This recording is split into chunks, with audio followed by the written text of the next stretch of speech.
Guys past paper 2023 में ये एक वेपर एब्जॉर्प्शन साइकिल आई हुई है रीजनरेशन के साथ। अगर कोई मसला हुआ मैं कमेंट में बता दूंगा, सारी वीडियो देख लिया करो। अभी एक और वीडियो में मसला था, मैंने कमेंट में बता दिया था। तो यहाँ पे हमारे पास एक जनरेशन साइकिल दी है पास्ट पेपर 2023 में, ठीक है। ये आपको सवाल दिया हुआ है। अब ये काफ़ी अजीब सी दी हुई है, सही है, इसको कोई मसला नहीं है, सेम है। आप इसको ये देखो क्या हो रहा है, इवेपोरेटर है, इवेपोरेटर से एब्जॉर्बर, एब्जॉर्बर से ऊपर वहाँ से जनरेटर, जनरेटर से वापसी, जनरेटर से कंडेंसर, कंडेंसर से वापस। ये वही चीज़ बनी हुई है। तो मैंने इसको मिरर कर दिया। मिरर का मतलब ये यूं रखी हुई है, मैंने इसको पलट के यूं करके रख दिया और अपने पास ड्रॉ कर लिया आसानी के लिए ऐसे। तो ये बड़ी खतरनाक बनी हुई है, इसको आप ऐसे ड्रॉ कर लो, अपने पास कोई मसला नहीं है। एक चीज़ मैं आपको बताऊं कि नॉर्मल साइकिल के अंदर क्या होता है, नॉर्मल साइकिल जो आपके पास होती है ना, वेपर एब्जॉर्प्शन, यहाँ पर पंप लगा हुआ होता है, यहाँ पर थ्रोटल वेल्व लगा हुआ होता है। इन लोगों ने क्या किया है, इन लोगों ने यहाँ से थ्रोटल वेल्व हटा दिया। इससे कंफ्यूज नहीं होना, इसको नहीं लिखो आप वाले, सही है। पंप इन लोगों ने लगाया हुआ है, थ्रोटल वेल्व का यहाँ वाला सिंबल लगाया, यहाँ पर थ्रोटल वेल्व गायब किया हुआ है इन लोगों ने, ठीक है। तो एक दो चीज़ें इन लोगों ने गायब की हैं, वो आप खुद अज्यूम कर सकते हो, ठीक है। और जो पॉइंट्स ये लोग लेंगे उन्हीं पॉइंट से आप लोग कोशिश करना है कि सॉल्व करो। जैसे ये पॉइंट बने, ये पॉइंट 2 है। तो जैसे कि ये एब्जॉर्बर है, मैंने एब्जॉर्बर को सबसे पहले डब्बा बनाया, सही है। तो एब्जॉर्बर से जो जा रहा है हीट, इसमें जनरेटर में हम लोग ऐसे बनाते हैं, यूं स्ट्रेट जा रहा होता है, सही है। तो आप इन पॉइंट्स को यही लोगे, जाने वाले को 1 लोगे, वापस जो आ रहा है उसको 4 लोगे। तो मैंने इसको बस मिरर करके अपने पास इस तरह डायग्राम बना ली, सिंपल, ठीक है। ये जो थोड़ा हुआ हुआ है, ये कुछ भी नहीं है, ये आपके पास सीधा वायर जा रही है। यहाँ पे मैंने थ्रोटल लगाया था, फिर मैंने देखा यहाँ नहीं बनाया हुआ इन लोगों ने, तो मैंने भी नहीं बनाया। क्यों नहीं बनाया, क्योंकि आपको मेन चीज़ होती है इंथैल्पी निकालना है यहाँ की। अब ये इंथैल्पी बराबर होती है इसके, ये भी इसके बराबर होती है, तो इन लोगों ने इसको एक ही पॉइंट कंसिडर कर लिया, ठीक है। तो लंबी करे बगैर मैं स्टार्ट करता हूँ क्वेश्चन को। तो यहाँ पर मैंने इसको थोड़ा सा साफ करके बना लिया, ठीक है। ये साइकिल कैसे काम करती है, 2 साइकिल होती हैं। एक LIBR जो है ना, LIBR, वो इसके अंदर घूमता है, पानी इसके अंदर घूमता है। और मास फ्लो रेट यहाँ से निकला, यहाँ पे सेम रहेगा मास फ्लो रेट, और इस साइकिल में मास फ्लो रेट और यहाँ पे मास फ्लो रेट सेम रहता है। मैं बताता हूँ इसका कैसे होता है। सबसे पहले आपको क्या करना होता है, आपको सवाल, अबे सवाल तो पढ़ लें पहले। सवाल में लोगों ने बोला है for LIBR water vapour absorption cycle with heat exchanger. With heat exchanger मतलब हीट एक्सचेंजर लगा हुआ है। Given the figure below, what are the mass flow rate and the heat transfer rate. मतलब क्यू निकालने हैं सारे और मास फ्लो रेट निकालना है आपने एवरी कंपोनेंट के। पंप का आपने given that pump deliver 0.5 kg पर सेकंड। मास फ्लो रेट दिया कौन सा, जो कि पंप आपका आगे भेज रहा है। तो ये कौन सा पॉइंट है, पंप लगा हुआ है 1 पॉइंट पे, ठीक है। तो पंप का वर्क इस पूरे के मुकाबले बहुत छोटा होता है, तो पंप को हम जो इंथैल्पी पंप थोड़ी सी बढ़ाता है उसको निगलेक्ट करते हैं। तो हमारी H1 जो है ना, इंथैल्पी 1, H1 इंथैल्पी 1 जो है ना हमारी, वो बराबर होती है इंथैल्पी 2 के। तो ये 1 होता है, ये 2 होता है, लेकिन क्योंकि इंथैल्पी 1 पंप का इनलेट आउटलेट सेम होता है ना, तो इसलिए इन लोगों ने सवाल में यहाँ पर वो नहीं दिया आपको, पंप के और आगे पीछे के पॉइंट सेम नहीं, एक ही पॉइंट रखे क्योंकि दोनों पे सेम इंथैल्पी आएगी। जबकि अगर मैं कंपेयर कर रहा हूँ ना, जो पिछला सर ने सवाल कराया ये वाला सवाल, इसमें देखो, इसमें इस तरह पॉइंट होते हैं, पंप से पहले भी एक पॉइंट होता है, पंप के बाद भी एक पॉइंट होता है, थ्रोटल वेब से पहले भी एक पॉइंट, बाद भी एक पॉइंट। इन लोगों ने क्या बोला, इन लोगों ने बोला यार 5-6 की भी इंथैल्पी सेम होती है, 2-1 की भी सेम होती है। तो इन लोगों ने पेपर ऐसा बना दिया कि आपको आपको पूरा ये एक ही पॉइंट कंसिडर कर दिया कि ये पॉइंट आपका पूरा 1 हो गया और ये आपका पूरा पॉइंट 4 हो गया, ठीक है। तो इसमें कोई मसले वाली बात नहीं है, सही है। तो ये हमारे पास आ गया। और क्या डिस्क्रिप्शन दी हुई है यहाँ पर इन लोगों ने सवाल में, चीज़ें दी हुई, जनरेटर का टेम्परेचर, एब्जॉर्बर का टेम्परेचर, कंडेंसर का टेम्परेचर, एवेपोरेटर का टेम्परेचर और सीओ पे निकालनी है आपने। तो आपको सारी चीज़ें दे दी, आपने यहाँ पर इन सब के ऊपर टेम्परेचर लिख दिया। आप आराम से उस पर टेबल में जाके ये निकाल सकते हो। अच्छा, आप यहाँ पे पीएच चार्ट क्यों नहीं यूज़ कर सकते, क्योंकि पीएच चार्ट रेफ्रिजरेंट के लिए होता है, वाटर के लिए नहीं होता। तो आप यहाँ पे स्टीम टेबल ही यूज़ करोगे। स्टीम टेबल कैसे यूज़ करोगे, इस साइकिल के लिए स्टीम टेबल, क्योंकि इस साइकिल में पानी घूम रहा है। और इस साइकिल में आप यूज़ करोगे LIBR का टेबल, क्योंकि LIBR घूम रहा है इसके अंदर, सही है। तो अगर आपने कंडेंसर का प्रेशर निकालना है, कंडेंसर का इनलेट और आउटलेट क्या है, 0.5 और 6, कंडेंसर में प्रेशर कांस्टेंट रहता है। सबसे पहला आपने काम ये करना है, ठीक है। क्यों करना है, क्या करना है अभी छोड़ो, सबसे पहले क्या करना है, टेम्परेचर 40 है, कंडेंसर का आपने वो निकाल लो, प्रेशर निकाल लो। तो आप जाओगे अपने टेबल्स में, टेबल्स में स्टीम टेबल में गए, स्टीम टेबल पे आप 40 डिग्री पे जाओगे, ये आपका 40 डिग्री पे आया। 40 डिग्री पे इंथैल्पी निकालनी है आपने, और प्रेशर भी निकाल लो उसका। ये रहा प्रेशर आ रहा है 7.375। तो आपने इस तरह से अपने पास बनाया हुआ है टेबल, स्टेट 5 6 7 8। ये हम क्या करते हैं एक नॉर्मल साइकिल के लिए। तो मेरी स्टेट 5 6 7 8 नॉर्मल है, तो पहले मैं ये निकालूंगा। सबसे पहला काम है इस साइकिल को सॉल्व करो, फिर इसकी मदद से इस साइकिल को सॉल्व कर लो, और फिर अपनी मास वगैरह निकाल लो, सिंपल है। तो सबसे पहले इस साइकिल को सॉल्व करते हैं। 40 डिग्री का टेम्परेचर है, वहाँ पे प्रेशर आ गया 7.35। और आपने क्या निकालना है, स्टेट 5 के लिए, स्टेट 5 के लिए आप निकालोगे एच जी। तो आप यहाँ पर आ गए, आपने इंथैल्पी ली, इंथैल्पी ऑफ वेपर, आपने इंथैल्पी ऑफ वेपर निकाले 2574। तो आपने यहाँ पर लिख दिया 2574, 2574 से, ये 2574.4 आपने लिख दिया। आपने सुकून से एच जी निकाले। कुछ कन्फ्यूजन्स, कुछ मेन कन्फ्यूजन्स मैं आपको बताऊंगा कि आपने यहाँ पे एच जी क्यों निकाला। देखो हमारी जो नॉर्मल साइकिल होती है ना, हमेशा जो हमारी नॉर्मल कंप्रेशन वाली साइकिल होती है, उसकी टीएस डायग्राम बनती है कैसे। यहाँ कंप्रेसर लगा होता है, कंडेंसर से पहले क्या होता है कंप्रेसर। कंप्रेसर क्या करता है, आपका सैचुरेटेड वेपर को ऊपर ले जाके सुपर हीटेड वेपर में छोड़ता है, और वहाँ से आपका इनलेट आता है उसमें कंडेंसर के अंदर। तो कंडेंसर का आउटलेट तो आपका सैचुरेटेड लिक्विड लाइन पे है, मतलब यहाँ पर हम निकालते हैं एच एफ, ठीक है।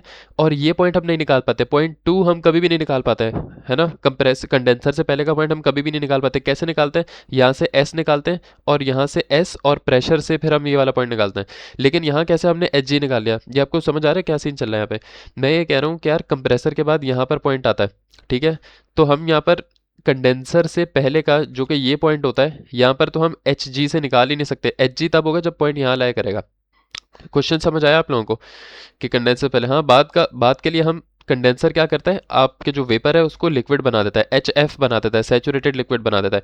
तो ये वाला पॉइंट तो आपका यहीं लाया करेगा, जो आपका 0.6 है। 0.6 तो आपका एच एफ होगा, ये आपको पता है कि कंडेंसर के बाद वाला एच एफ होता है। आप स्टीम टेबल पे जाओ, 40 डिग्री पर जाओ, 40 डिग्री पर एच एफ ले लो। एच एफ कितना है, 167। तो आपने सेम प्रेशर पे आपको एच एफ मिल गया 167। इंथैल्पी आ गई 0.6 की। 0.5 की कन्फ्यूजन मैं आपको बताता हूँ। असल में यहाँ लगा हुआ है कंप्रेसर। कंप्रेसर कहाँ लेके जाता है आपको, सुपर हीटेड रीजन में। यहाँ पर कंप्रेसर नहीं लगा भाई, यहाँ पर लगा हुआ है आपके पास जनरेटर। जनरेटर लगा हुआ है। जनरेटर क्या करेगा, जनरेटर कंप्रेस नहीं करता, जनरेटर सिर्फ बॉईल करता है चीज़ को, समझे। अगर एक चीज़ को कंप्रेस करोगे तो उसका टेम्परेचर और प्रेशर बहुत ज़्यादा बढ़ जाएगा, ये हीट इन करता है। तो क्योंकि जनरेटर सिर्फ आपकी हीट अंदर डालता है, तो हीट डालने की वजह से जो इसका आउटलेट है ना, इसका आउटलेट सुपर हीटेड रीजन में नहीं होता। जनरेटर का जो आउटलेट है वो होता है सैचुरेटेड वेपर की लाइन पे, क्योंकि जनरेटर के अंदर LIBR और वाटर का मिक्सचर जाएगा, यहाँ से मिक्सचर जाएगा, ये हीट देगा, इसको बॉइलिंग करेगा। बॉइलिंग करने से क्या होगा, जो गर्म आपके पास LIBR होगा वो नीचे चला जाएगा सारा, जो आपके पास वाटर होगा वो वेपर बन के, सैचुरेटेड वेपर बन के यहाँ पर आ जाएगा। तो आप इसलिए HG निकाल सकते हो कंडेंसर के इनलेट पे, ठीक है। कंडेंसर का आउटलेट मैंने बता दिया। इसी तरह हम थ्रॉटल वेल में H6 बराबर है H7 के, तो हमने H6 को H7 के बराबर लिख दिया। और 8 पॉइंट आपका कौन सा है, इवेपोरेटर। इवेपोरेटर का जो आउटलेट है वो किस पे होता है, हमेशा हमेशा इवेपोरेटर का आउटलेट लाया करेगा सैचुरेटेड वेपर की लाइन पे, HG पर। तो आप इस टेम्परेचर पे जाओगे, टेम्परेचर कितने हैं 8 डिग्री, तो आप फिगर एंड टेबल में जाओ, 8 डिग्री पे जाओ, 8 डिग्री पे जाके आप अपना HG निकाल लो। दिस इज़ योर HG, इसको आराम से निकालो। तो ये आपने निकाल लिया HG 25176, सही है। और यहाँ पर प्रेशर भी निकाल लेना क्योंकि काम आएगा आगे। यहाँ का प्रेशर था कितना 1070, तो आपने यहाँ पर लिख लिया 1.07, ठीक है। तो ये वाली पूरी साइकिल आपके पास सॉल्व हो गई, सारे एंथैल्पीज आ गए। साइकिल सॉल्व करने का मतलब सारे पॉइंट्स की एंथैल्पी। अब इस वाली साइकिल पे शिफ्ट करोगे।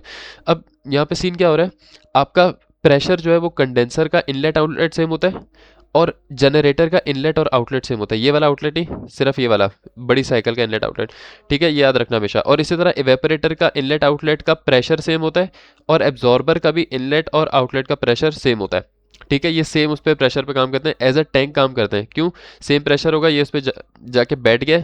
अब बैठ गया तो उसको जनरेटर में फेंकने, जनरेटर के फेंकने के लिए हम लगाते हैं पंप, तो पंप इसको जनरेटर में जाके फेंकेगा, ठीक है। तो हमने बीच में रीजनरेशन लगा दिया, हीट एक्सचेंजर, यहाँ से वापस आने वाली हीट ये ले लेगा। अब होता क्या है, मैं आपको थोड़ा सा कॉन्सेप्ट बता देता हूँ कि आपका ये वाटर है, सही है, पानी आया यहाँ से, ऊपर से LIBR आया। LIBR पंप LIBR को नहीं संभाल सकता, पंप सिर्फ वाटर को संभाल सकता है। एब्जॉर्बर क्या करेगा, एब्जॉर्बर हीट निकालेगा, हीट निकालने से मॉलिक्यूल इसके अंदर कंडेंस होना शुरू होंगे, तो वाटर के अंदर LIBR घुसने लग जाएगा, ठीक है। वाटर के अंदर LIBR घुसेगा तो वो आराम से पंप एज अ कैरियर बन के ऊपर चले जाएगा। जब जनरेटर में पहुंचेगा तो जनरेटर इसको हीट देगा, वापस हीट देने से बॉयल होगा, और बॉयल होने से ये उड़ जाएगा सारा, और LIBR नीचे आ जाएगा, और वाटर सारे यहाँ पे चले जाएगा। और ये दोनों सेम प्रेशर पे काम करें, ये सेम प्रेशर पे काम करें। अब आप बोलोगे कि मैंने 0.5 का प्रेशर, सबसे बड़ा सवाल सबका ये होता है कि 0.5 का प्रेशर आपने कंडेंसर प्रेशर से क्यों निकाला, मतलब जनरेटर का भी प्रेशर मैंने कंडेंसर से ही क्यों निकाला। मैं ऐसा क्यों नहीं कर सकता कि मैं जनरेटर के टेम्परेचर पे निकाल लूँ और फिर उसको कंडेंसर पे भी सेम टेम्परेचर ले लूँ, या एब्जॉर्बर का निकाल लूँ, इवेपोरेटर के लिए लूँ, तो इसका एक तरीका है, कर सकते हो, लेकिन किसी मजबूरी की वजह से नहीं कर सकते। क्यों नहीं कर सकते? क्योंकि जनरेटर के अंदर आप वाटर टेबल नहीं यूज़ करोगे। जनरेटर के अंदर आप LIBR वाटर का यूज़ करोगे। वाटर वेपर सादा तो नहीं है, क्योंकि इसके अंदर जनरेटर में क्या है, LIBR वाटर है। तो आप ये कर सकते हो कि आप LIBR वाटर के टेबल में आ गए, ठीक है। आप LIBR वाटर के टेबल में आ गए। आपको जो जनरेटर के अंदर क्या है, सॉल्यूशन टेम्परेचर, ये वाला टेम्परेचर नहीं देखना, ये तो वाटर है। जनरेटर के अंदर है सॉल्यूशन टेम्परेचर। सॉल्यूशन टेम्परेचर आपको गिवन है 90, ये आपको 90 डिग्री टेम्परेचर गिवन है आपको। अभी अभी हम ये अज्यूम करें कि आपको टेम्परेचर प्रेशर नहीं पता ना, आप प्रेशर निकालना चाह रहे हो ना, आप ये कह रहे हो ना कि भाई मैं तो जनरेटर के टेम्परेचर पे प्रेशर निकालूंगा, ये वाला सारा, आप तो ये कह रहे हो ना। तो सही है, करके देख लो, आपको जनरेटर का टेम्परेचर पता है, आपको प्रेशर निकालना है। अब आपको एक्स एक्सेस पे कॉन्सेंट्रेशन ये आपको गिवन नहीं होती, इसलिए आप मजबूर होते हो कि आप कंडेंसर से ही चारों का दोनों का वो निकालो प्रेशर, सही है। अगर आपको हाँ ये गिवन है कि यार 60 डिग्री कॉन्सेंट्रेशन है आपकी लिथियम ब्रोमाइड की जनरेटर के अंदर, तो आप आराम से 60 डिग्री पे जाओगे और आप अपना कॉरस्पॉन्डिंग प्रेशर निकाल सकते हो, और ये जो प्रेशर आएगा ये आपका कंडेंसर का भी प्रेशर होगा। लेकिन क्योंकि आपको कॉन्सेंट्रेशन नहीं गिवन, यही चीज़ तो आपने निकालनी होती है, तो इसीलिए आप पहले कंडेंसर का प्रेशर निकालते हो। और हमें पता है कि कंडेंसर का जो प्रेशर है P6 बराबर है P5 बराबर है P2 के, कंडेंसर का प्रेशर भी जनरेटर का इनलेट और आउटलेट का प्रेशर के बराबर होता है, ठीक है। ठीक है, तो समझ आ गया होगा कि हम क्यों ये वाले जो दोनों प्रेशर्स हैं और ये वाले जो दोनों प्रेशर है, ये हम क्यों कंडेंसर और इवेपोरेटर के टेम्परेचर से निकालते हैं और इनके टेम्परेचर से क्यों निकालते हैं, सही है। क्योंकि ये आपके प्योर वाटर नहीं है, ये आपके LIBR के साथ मिक्सचर है, और LIBR का जो टेबल है इसमें कॉन्सेंट्रेशन नहीं गिवन होती, तो इसलिए आप यहाँ पर नहीं निकाल सकते। जबकि साइकिल में आप आराम से यहाँ का आप यहाँ का निकाल सकते हो, यहाँ का निकालो, यहाँ का निकालो, निकाल सकते हो, निकालो, कोई मसला नहीं है। लेकिन मसला सारा सिर्फ यही होता है कि आपको यहाँ पे कॉन्सेंट्रेशंस नहीं गिवन होती, वही वही आपने निकालनी होती है, इसलिए आप यहाँ पर भी प्रेशर नहीं निकाल पाते, ठीक है। तो अब ये हमने निकाल लिया, तो ये वाली साइकिल सॉल्व हो गई। अब इस साइकिल पे शिफ्ट करते हैं, बहुत आसान है ये साइकिल शिफ्ट करना, स्टेप्स रटे हुए होने चाहिए आपको। सबसे पहले ये जब इंथैल्पी निकाल लोगे, फिर आपने यहाँ लिखना है जनरेटर और एब्जॉर्बर दोनों लिखने हैं। जनरेटर का आपको प्रेशर प्रेशर जो कंडेंसर का निकाला है ना आपने 0.5 और 6 का, 0.5 और 6 का जो प्रेशर है वही जनरेटर का प्रेशर होता है आपका, और टेम्परेचर आपको गिवन है। तो प्रेशर और टेम्परेचर गिवन है, यहाँ पर आओगे अपने टेबल पे, और प्रेशर आपने वही लिया 7 पॉइंट, आपको तकरीबन कितना दिया हुआ है यहाँ पे 7.37 दिया हुआ है ना, तो तकरीबन यही है 7.3, ये आपका प्रेशर आ गया, ठीक है। ये आपका प्रेशर है, और टेम्परेचर आपका कितना है 90, ये आपका 90 है। तो ये वाला आपका पॉइंट है कौन सा, सॉरी ये तो ऊपर वाला ले लिया 7 पॉइंट, ये और ये यहाँ पे टच हो रहा है, ये आपका पॉइंट है, ठीक है। ये आपका पॉइंट है किसके लिए, नीचे गिराओगे तो आपको कॉन्सेंट्रेशन मिल जाएगी 60, 61, 62, 63, 63 आपकी कॉन्सेंट्रेशन है किसकी, X3 की। ये जो आप चीज़ें प्रॉपर्टी निकालोगे, ये हमेशा याद रखना, जब भी आप जनरेटर और एब्जॉर्बर की X और H निकालोगे ना, एंथैल्पी और X की वैल्यू क्वालिटी, ये हमेशा इसके आउटलेट की आएगी। ये रट्टा रट्टा मार लो हमेशा, इसके आउटलेट की आएगी। जनरेटर में जो भी आप X और H निकालोगे वो आउटलेट होगा, एब्जॉर्बर में जो भी X और H निकालोगे वो उसका आउटलेट होगा, मतलब 1 की। तो मैंने यहाँ पे आउटलेट इसका ये वाला आउटलेट नहीं, ये तो वाटर है सिर्फ, LIBR पे सॉल्व करें, LIBR वाला आउटलेट ये, वाटर का आउटलेट वो वाला है। तो LIBR सॉल्व करें, LIBR का आउटलेट, तो मैंने इसको नेमिंग दे दी 3 3, और एब्जॉर्बर का जब मैंने निकाला तो उसको 1 1 की नेमिंग दे दी। इंथैल्पी कहाँ से आएगी, इसके नीचे आपके पास ये एक टेबल है आपकी, वो कितनी थी 63 आई है ना, अभी अभी क्वालिटी निकाली है, लिखा हुआ है परसेंटेज बाय मास, अभी अभी 63 आई है, 63 तकरीबन ये 62.5 हो गई, ये 6 क्या हो गया इसको, ये 63 है आपकी, 63 को ऊपर लेके गए, आपका टेम्परेचर था 90, तो ये यहाँ पे टच कर गया 90 पे। यहाँ जाओगे आपको तकरीबन 67 के करीब -60 -70, तो ये तो -73 है तकरीबन एंथैल्पी, -70 कुछ, -68, सही है, थोड़े आसपास आई, कोई मसला नहीं है। तो -68 आपके यहाँ पे एंथैल्पी है कि ये 0.3 होगा, याद रखना हमेशा। इसी तरह एब्जॉर्बर पे आओगे, एब्जॉर्बर का प्रेशर वही होगा जो आपके इवेपोरेटर का है, सेम प्रेशर आपने रख लिया, और आपने टेम्परेचर पता था आपको। आप यहाँ पर आओगे, यहाँ पर आओगे, 1 है और 25, तो आप 1.0 तकरीबन 1 यहाँ पर आएगा, और आपका टेम्परेचर कितना था 25 डिग्री। तो ये आपका पॉइंट है किसका, ये आपका पॉइंट है एब्जॉर्बर का, जो कि 48 आ रही है तकरीबन। तो आपने यहाँ पे लिख दिया 48%, ठीक है। कौन सी लिखोगे, आउटलेट, मतलब 0.1 की। इसी तरह फिगर एंड टेबल में नीचे आओगे, और आप यहाँ पर 40 कितनी आ रही थी, 48 आ रही थी, ये 45, 47, 48 तकरीबन यहाँ पर है, और टेम्परेचर 25 डिग्री है आपके पास, ठीक है, 25 डिग्री। और ये यहाँ पर आओगे, तकरीबन 178 के करीब आ रही है, -178। तो आपने यहाँ पर लिख ली -173, सही है, कोई इतना मसला नहीं है। तो आपके पास इंथैल्पी आ गई। अब आपके पास क्या क्या आ गया, ये सारी इंथैल्पीज आ गई, ये इंथैल्पी आ गई, ये इंथैल्पी आ गई। आपके पास 2 की इंथैल्पी नहीं है, 4 की नहीं है। देखो वैसे क्या होता है, जो आपकी सादी वाली साइकिल होती है ना, रीजनरेटिव की सादी वाली, उस पर हीट एक्सचेंजर नहीं लगा हुआ, तो सिर्फ थ्रॉटल और पंप लगा हुआ होता है। थ्रॉटल पंप आपकी इंथैल्पी चेंज कर नहीं रहे हैं यहाँ पे। तो H1 बराबर होता है H2 के, और H3 बराबर होता है H4 के। सवाल इजीली सॉल्व होता है। लेकिन यहाँ पर रट्टा मार लो, यहाँ पर आप एनर्जी बैलेंस लगाओगे हीट एक्सचेंजर पे, तभी आपको एक इंथैल्पी मिलेगी। ठीक हो गया। अब सीन क्या है, जो सर ने क्लास में कराया ना, 1 मिनट पहले मास निकाल लेते हैं, ठीक है। तो ये फॉर्मूला लाजमी लगेगा, रट्टा मारो, m1x1 is equal to m4x4। ये क्या चीज़ है, ये कॉन्सेंट्रेशन है, कंजर्वेशन, कॉन्सेंट्रेशन की कंजर्वेशन है। इसका क्या मतलब है भाई, सबसे पहले जो मास फ्लो रेट 1 में फ्लो कर रहा है वही 2 में, क्योंकि मास यहाँ से लेके यहाँ तक जा रहा है, मास तो नहीं जा रहा है ना कहीं भी। तो 1 से 2 में m1 बराबर है m2 के, यहाँ आपने लिख दिया। इसी तरह m3 बराबर है m4 के, जो मास 3 में आया वही 4 में आएगा, तो m3 बराबर है m4 के, वो भी आपने यहाँ पर लिख दिया। और m5 बराबर है m6 बराबर है m7 बराबर है m8, 7 बराबर है m8 के, क्योंकि इस पूरे में एक ही मास फ्लो रेट फॉलो हो रहा है, यहाँ आके डिवाइड हो रहा है। तो आपने यहाँ पर भी लिख दिया कि m8 बराबर है m7 बराबर है m6 बराबर है m5 के, जो कि आपने निकाला है आगे जाके। ये चीज़ आप हमेशा वेपर एब्जॉर्प्शन में लगाओगे, m1x1 is equal to m4x4। ये कॉन्सेंट्रेशन है, क्या होता है, मास इनटू कॉन्सेंट्रेशन। क्या होता है कि टोटल जो, ये बेसिक आपकी सेंस है यार। जो एम एक्स होता है कॉन्सेंट्रेशन होती है ना, कि यार देखो LIBR आपका यहाँ नहीं जा रहा, सही है। लेट्स से मैं आपको क्या बोल रहा हूँ, 100, आपका 100% LIBR है, सही है। और वो 100 इस पूरी साइकिल के अंदर है। लेट्स से कि आपका आपका 10% LIBR यहाँ पे, 90% यहाँ पे है, सही है। तो टोटल तो 100 ही है ना, तो टोटल एम इंटू एक्स जो यहाँ पर होगा, हाँ ये होगा कि इसका मास फ्लो रेट चेंज होगा। तो यार ये बेसिक कॉन्सेंट्रेशन बैलेंस होता है। कॉन्सेंट्रेशन बैलेंस का क्या मतलब है, M X is equal to M X, सही है। m1x1 is equal to m4x4, m1x1 is equal to m4x4। Let say कि मैं बोलता हूँ कि यार यहाँ पर इसकी कॉन्सेंट्रेशन हाई है, तो जाहिर अगर कॉन्सेंट्रेशन हाई है तो मास लो होगा इसका, सही है। और अगर इसकी कॉन्सेंट्रेशन अगर लो है तो इसका मास हाई होगा। तो इस तरह से ये दोनों बैलेंस रहते हैं, बेसिक है। तो आप ये भी कर सकते हो। अच्छा एक चीज याद रखना कि आप यहाँ पे इन दोनों के लिए कुछ भी पुट कर सकते हो, सही है। आप क्योंकि यहाँ पर मास कॉन्सेंट्रेशन सेम रहेगा, 1 और 2 में भी सेम रहेगा, सही है, इन दोनों में सेम रहेगा। और 3 और 4 का मास कॉन्सेंट्रेशन सेम रहेगा। तो अगर आप यहाँ पे लिखना चाह रहे हो जैसे M1H1 को आप बराबर ले सकते हो M3H3 के, तो ऐसा कोई स्ट्रिक्ट फॉर्मूला नहीं है। लॉजिकल अगर तो सोचो तो इस पूरी लाइन में मास और कॉन्सेंट्रेशन सेम है, इस पूरी लाइन में मास और कॉन्सेंट्रेशन अपना सेम है। तो आप इसको ये भी लिख सकते हो कि M2X2 बराबर है M3X3 के, या M2X2 बराबर है M4X4 के, सही है। तो ये दोनों लाइन में बस आपने लॉजिकल देखना होता है। तो आपको पता है कि सवाल में M1 पता है, आपको कॉन्सेंट्रेशन पता है, आपको इस दूसरे वाले की भी कॉन्सेंट्रेशन पता है, ठीक है। तो आपने आराम से मास फ्लो रेट ऑफ 4 निकाल लिया। इसका मतलब जो यहाँ से मास फ्लो रेट चल रहा है वो आपने निकाल लिया, ठीक है। तो ये बराबर है मास फ्लो रेट ऑफ 3 के। तो आपके पास मास फ्लो रेट दोनों आ गए। अब क्या कर सकते हो आप इस बड़े वाले का मास फ्लो रेट निकाल सकते हो। कैसे निकालोगे, ये देखो सीधी सी बात है भाई। एब्जॉर्बर पे ये आ रहा है, यहाँ से मास फ्लो रेट ऑफ 8 M8 आ रहा है, और यहाँ से M4 आ रहा है, यहाँ से M4 आ रहा है, और ये आगे किस में जा रहा है, M1 में।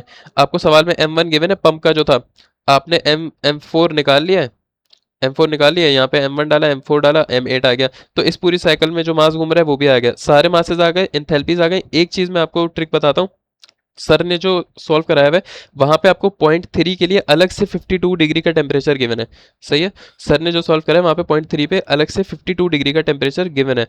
जबकि ये वाला जो आपके पास सवाल है ना, यहाँ पे आपको जनरेटर में इनलेट का 52 डिग्री टेम्परेचर नहीं गिवन।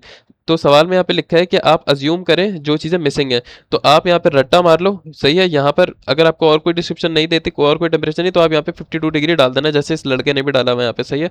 तो हम यहाँ पे अज्यूम करेंगे, वरना सवाल सॉल्व नहीं हो सकता। अज्यूम करना जरूरी है, क्योंकि 2 एंथैल्पीज हो जाएंगे, 2 अननोन हो जाएंगे। तो आपने अगले पार्ट में जो है वो अज्यूम कर लिया, अज्यूमिंग कि T2 आपका 52 है। T2 कौन सा है, ये जनरेटर पे इनलेट होने वाला। तो अगर आपका T2 52 है, आपको कॉन्सेंट्रेशन पता है X2। आपने जब यहाँ पे X1 निकाला, मैंने क्या बताया कि X1 X2 M1 M2 इस लाइन में सेम रहेगा मास और कॉन्सेंट्रेशन। तो X1 आपने यहाँ पर निकाला था, ये 40, X1 कौन सी है आपके यहाँ पे वाली, ये मैंने क्या लिखा है, ये है ना, ये रही X1। तो आपने X1 निकाला था 48, और आपके पास टेम्परेचर भी आ गया। तो आप यहाँ पे जाओगे, आपके ये टेबल पे 48 पे आप गए, और आपको टेम्परेचर कितना है, 52.5। तो आप 52.5 पे गए तकरीबन, ये वाली लाइन, तो आपको यहाँ से एंथैल्पी मिल जाएगी जो कि आ रही है 117 आ रही है। तो आपने यहाँ पर लिख ली H2 की अपने पॉइंट की एंथैल्पी जो कि आपके पास आ रही है 117, -117 आ रही थी। ठीक है, तो अब आपने यहाँ पे मास बैलेंस लगाया था, ये आपका वो है हीट एक्सचेंजर। सही है, हीट एक्सचेंजर मास बैलेंस लगाया, 2 ऊपर जा रहा है, 1 भी ऊपर जा रहा है, मतलब हीट एक्सचेंजर के अंदर 1 जा रहा है और हीट एक्सचेंजर के अंदर यहाँ से 3 जा रहा है, बाहर आपका यहाँ से 4 निकल रहा है और बाहर आपका 2 निकल रहा है। तो आपने ये लगा दिया आराम से आपका एनर्जी बैलेंस। एनर्जी बैलेंस लगाने के बाद आपको हर चीज़ पता थी सिवाय H4 के, ये वाली इंथैल्पी नहीं पता थी, H4 ये आपको नहीं पता थी, ये निकाल लिया आपने, ये आपको पता चल गई थी, ये पता चल गई थी। तो सारे आप रखोगे तो आपके पास H4 आ गया, H4 आपके पास आ गया। अच्छा, प्रैक्टिस करके आपको याद होना चाहिए कि क्या वैल्यूज आनी चाहिए अंदाजन। सही है, तो ये आपको पता चल गया, अब हर चीज़ पता चल गई इवेपोरेटर, तो अब आप सुकून से अपना लोड्स निकाल सकते हो। इवेपोरेटर की अगर बात करें, इवेपोरेटर का लोड निकालना जरूरी है क्योंकि सीओपी में Q evaporator upon Q generation होता है। इवेपोरेटर आपका ये रहा, इवेपोरेटर का लोड क्या आएगा, एम मास 8 H8 माइनस H7, तो H8 माइनस H7 आपने बेसिक अपना लगा लिया, तो आपका इवेपोरेटर का लोड आ गया ये 282। इसी तरह आप एब्जॉर्बर और जनरेशन पे एनर्जी बैलेंसेस लगाओगे तो वहां से आप क्या निकाल पाओगे, वहां से आप क्यू निकाल पाओगे। क्यों? क्योंकि आपका जो ये होता है ना, एब्जॉर्बर होता है, इसमें से हीट आउट होती है, तो क्यू एब्जॉर्बर बाहर निकलती है इसमें से, और जनरेटर को बॉइलिंग चाहिए होती है तो जनरेटर में हीट ऐड होती है। ठीक है, तो आप क्या करोगे, आप जब यहाँ पे जनरेटर की मास बैलेंस बनाओगे इस तरह से एनर्जी बैलेंस, तो आप बताओगे पहले एब्जॉर्बर बनाई हुई है, यहाँ से MH8 आ रहा है, यहाँ से 4 आ रहा है, यहाँ से 1 जा रहा है और यहाँ से Q बाहर आ रहा है, तो आप अंदर बाहर लिख दोगे, बाहर आने वाला Q है और M1H1, बाहर आने वाला Q M1H1, ये बराबर है अंदर आने वाले दोनों के जो कि 4 और 8 है। यहाँ पे आपको ये भी पता है, ये भी पता है, ये भी पता है, सारी वैल्यू डालेंगे, एब्जॉर्बर का Q आ जाएगा। इसी तरह जनरेटर के लिए करो, जनरेटर में हीट इन हो रही है, 2 पॉइंट इन हो रहा है, तो हीट और 2 पॉइंट को इन कर दिया, बाकी दोनों चीज़ बाहर जा रही है, बाहर किया, सारी वैल्यूज डाली, आराम से क्यू जनरेशन आ रही है, आ गया। सीओपी की वैल्यू क्या होती है, Q evaporator upon Q generation, या क्यू एल भी बोलते हैं हम इसको। सही है, तो आपने दोनों वैल्यू डाली, आपकी सीओपी आ गई 0.8। याद रखना वेपर एब्जॉर्प्शन की जो सीओपीज आती हैं वो 0 पॉइंट की उसमें आती हैं। ठीक है, बस और कुछ अगर रह गया हो तो कुछ कमेंट में बता दूंगा।